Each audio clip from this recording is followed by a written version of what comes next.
আসসালামু আলাইকুম এভরিওয়ান। আশা করি আপনারা সবাই ভালো আছেন, আমরাও ভালো আছি আলহামদুলিল্লাহ। প্রতিদিনের মতো একই টাইমে আমরা গাড়ি নিয়ে বের হয়ে ফেলেছি উস্তাদের সাথে। আমার সুমন ড্রাইভিং সেন্টার থেকে বলছি। আমাদের অফিস হচ্ছে মাগুরা সত্যজিৎপুর মুরগিহাটা কলেজ রোড। তো প্রতিদিনের মতো আমরা আমাদের কার্যক্রম শুরু করছি। আপনারা দেখতে পাচ্ছেন যে আমাদের স্টুডেন্ট সে প্রথম থেকেই গাড়ি রানিং শুরু করছে। আপনাদের উদ্দেশ্যে একটা কথা বলবো যে আপনারা যারা ঘরে বসে আছেন, বেকার না থাকে, দেখেন বেকারত্ব জীবন অনেকটা যন্ত্রণা। যে বেকার আছে সেই জানে যে বেকারত্ব যন্ত্রণাটা কি। তো আমি একটা কথাই বলবো আপনাদেরকে, আপনারা ঘরে বসে বেকার না থাকে বা কেউ পরীক্ষা দিচ্ছেন বা এই যে এখন যারা এইচএসসি পরীক্ষা দিচ্ছেন স্টুডেন্টরা, যারা ভাই ব্রাদাররা, আপনারা এইচএসসি পরীক্ষা প্রায় শেষের পথে, হয়তো বা আর 1 সাবজেক্ট 2 সাবজেক্ট আছে। তো আপনারা একটা প্রস্তুতি নিন যে হাতের একটা কাজ শেখার।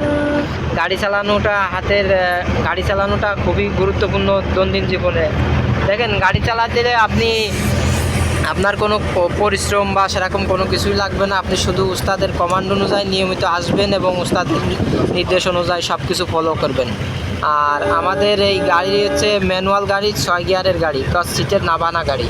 তো আমাদের এই গাড়িতে ছোটোখাটো টায়ার খোলা থেকে শুরু করে আপনারা ইঞ্জিনের ছোটোখাটো যেসব পার্টসপাতি আছে সমস্ত কিছু আপনাদেরকে রেকমেন্ড খুলে লাগানো এবং খোলা সব কিছু বুঝিয়ে দেওয়া হবে।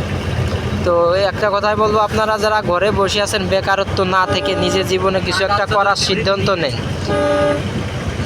বেকার না থেকে দেখুন সময়ের মূল্য গুরুত্ব কতটা, যে সময় গেলে বুঝতে পারবেন যে কোন সময়ে কোন কাজটা করা ভালো। তো আমি এখন যে এই মৌসুমে এইচএসসি যারা পরীক্ষার্থীরা ভাইরা আছেন, আপনারা পরীক্ষা দেওয়ার পর এলোমেলো না ঘুরে যত দ্রুত পারেন আমাদের অফিসে যোগাযোগ করেন। আমাদের অফিস ঠিকানা হচ্ছে Magura Satyajitpur college road Murgihata Suman driving centre.